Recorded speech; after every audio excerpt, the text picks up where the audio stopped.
ಸಮಸ್ತ ಎಲ್ಲ ನನ್ನ ಕನ್ನಡ ಬಂಧುಗಳಿಗೆ ಕನ್ನಡಿಗರ ಸ್ವಾಭಿಮಾನದ ಪಕ್ಷ ಕನ್ನಡ ದೇಶದ ಪಕ್ಷದ ವತಿಯಿಂದ ಶರಣಾರ್ಥಿಗಳು. ಇತ್ತೀಚೆಗೆ ಒಂದು 2 ದಿನದ ಹಿಂದೆ ದಾವಣಗೆರೆಯಲ್ಲಿ ಶಶಿಕುಮಾರ್ ಅನ್ನೋ ಒಬ್ಬ 25 ವರ್ಷದ ವ್ಯಕ್ತಿ ಆತ್ಮಹತ್ಯೆ ಮಾಡ್ಕೊಂಡಿರ್ತಾನೆ. ಕಾರಣ ಏನು? ಈ ಅಂತರ್ಜಾಲದ ಜೂಜು. ಈ ಅಂತರ್ಜಾಲದ ಜೂಜಾಡಿ 18 ಲಕ್ಷ ರೂಪಾಯಿ ಕಳ್ಕೊಂಡಿದ್ದಾನೆ. ಕಳ್ಕೊಂಡ್ರ ಜೊತೆಗೆ ಕಳ್ಕೊಂತ 18 ಲಕ್ಷ ಹೂಡಿಕೆ ಮಾಡಿದ್ದಾನೆ, ಕಳ್ಕೊಂಡಿದ್ದಾನೆ. ಮತ್ತೆ 19,25,00,000 ರೂಪಾಯಿ ಹಣ ಗೆದ್ದಿದ್ದಾನೆ.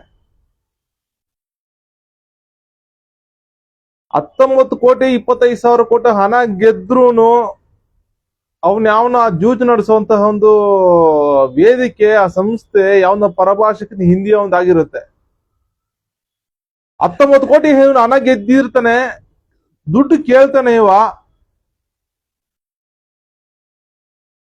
ಅವ್ರು ಕೊಡೋದಿಲ್ಲ. ಹೋಗಿ ದೂರು ಕೊಟ್ರೆ ಯಾವುದೇ ರೀತಿ ಕಾನೂನು ಕ್ರಮ ತಗೊಳ್ಳೋದಿಲ್ಲ. ನಮ್ಮ ಕನ್ನಡ ದೇಶ ಸರ್ಕಾರ ಆಗಿರ್ಬೋದು ಅಥವಾ ಭಾರತ ಒಕ್ಕೂಟ ಸರ್ಕಾರ ಆಗಿರಬಹುದು,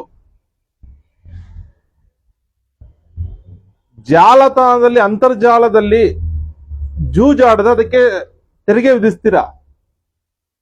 ಅದೇ ಗೆದ್ಮೇಲೆ ಹಣ ಕೊಡ್ಸಕ್ಕೆ ಯಾಕೆ ಮುಂದಾಗಲ್ಲ? ದೂರು ಕೊಟ್ರು ಯಾಕೆ ಕ್ರಮ ತಗೊಂಡಿಲ್ಲ? ಈಗ ಸಾವು ನ್ಯಾಯ ಕೊಡಿಸೋದು ಯಾರು?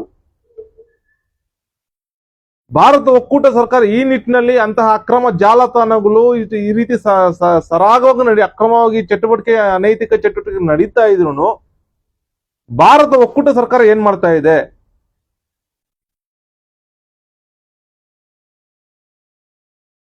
ನಮ್ಮ ಕರ್ನಾಟಕ ಸರ್ಕಾರ ಏನ್ ಮಾಡ್ತಾ ಇದೆ? ಯಾಕೆ ಕ್ರಮ ತಗೊಂಡಿಲ್ಲ? ಅವ್ರು ದೂರು ಕೊಟ್ಟಿದ್ರೆ ಯಾಕೆ ಕ್ರಮ ತಗೊಂಡಿಲ್ಲ? ಅವ್ರಿಗೆ ಗೆದ್ದಿರೋ ಹಣ 19 ಕೋಟಿ ಯಾಕೆ ಕೊಡ್ಸಕ್ಕಾಗಿಲ್ಲ ಸರ್ಕಾರದ ಕೈಯಲ್ಲಿ?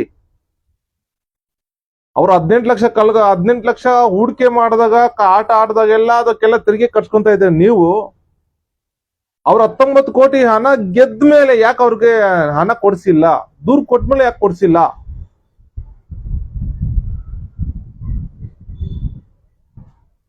ಈ ಒಂದು ಶಶಿಕುಮಾರ್ ವ್ಯಕ್ತಿಯ ಸಾವಿಗೆ ನಮ್ಮ ಪಕ್ಷದಿಂದ ಸಂತಾಪಗಳನ್ನು ಸೂಚಿಸುತ್ತಾ, ಅವರ ಅಗಲಿಕೆಯ ಶಕ್ತಿ ಅವರ ಕುಟುಂಬಕ್ಕೆ ಹಾಗೂ ಬಂಧು ಬಳಗಕ್ಕೆ ಕೊಡಲೆಂದು ವಿಶೇಷವಾಗಿ ಕನ್ನಡ ಮೇಲೆ ವಿಶೇಷವಾಗಿ ಪ್ರಾರ್ಥನೆ ಮಾಡ್ತಾ ಇದ್ದೀವಿ. ಹಾಗೂ ಇಂತಹ ಅಕ್ರಮ ಅನೈತಿಕ ಜಾಲತಾಣ, ಜೂಜು ನಡೆಸುವಂತಹ ಅನೈತಿಕ ಜಾಲತಾಣ ಏನಿದೆಯಲ್ಲ ಅದನ್ನ ತಕ್ಷಣ ನಿಷೇಧ ಮಾಡ್ಬೇಕು ಅಂತ ಸನ್ಮಾನ್ಯ ಮುಖ್ಯಮಂತ್ರಿಗಳಲ್ಲಿ ನಮ್ಮ ಕನ್ನಡ ದೇಶ ಪಕ್ಷದಿಂದ ಆಗ್ರಹ ಮಾಡ್ತಾ ಇದ್ದೀವಿ. ಆಗ ಭಾರತ ಒಕ್ಕೂಟದ ಪ್ರಧಾನಮಂತ್ರಿಗಳು ಅಷ್ಟೇ ನಮ್ಮ ಪಕ್ಷದಿಂದ ನಿಮ್ಗೂ ಆಗ್ರಹ ಮಾಡ್ತಾ ಇದ್ದೀವಿ. ಇಂತಹ ಜಾಲತಾಣಗಳನ್ನ ನಡೆಸ್ಕೊಳ್ಳಕ್ಕೆ ಅವಕಾಶ ಕೊಡಬೇಡಿ. ಅಕಸ್ಮಾತ್ ಅವ್ರು ಯಾರಾದ್ರೂ ಆಡಿದ್ರು ಅವ್ರು ಗೆದ್ಮೇಲೆ ಅವ್ರಿಗೆ ಹಣ ಏನಿದೆ ಅವರ ಹಣ ತಲುಪೋ ತರ ತಾವು ಕೆಲಸ ಮಾಡ್ಬೇಕು. ತೆರಿಗೆ ಕಟ್ಸ್ಕೊಳ್ಳೋದು ಒಂದೇ ಅಲ್ಲ.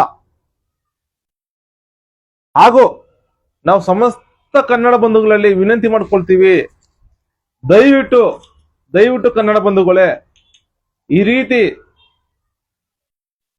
ಅಕ್ರಮ ಅನೈತಿಕ ಜಾಲತಾಣಗಳಲ್ಲಿ ಯಾರು ಜೂಜಾಡಕ್ ಹೋಗ್ಬೇಡಿ.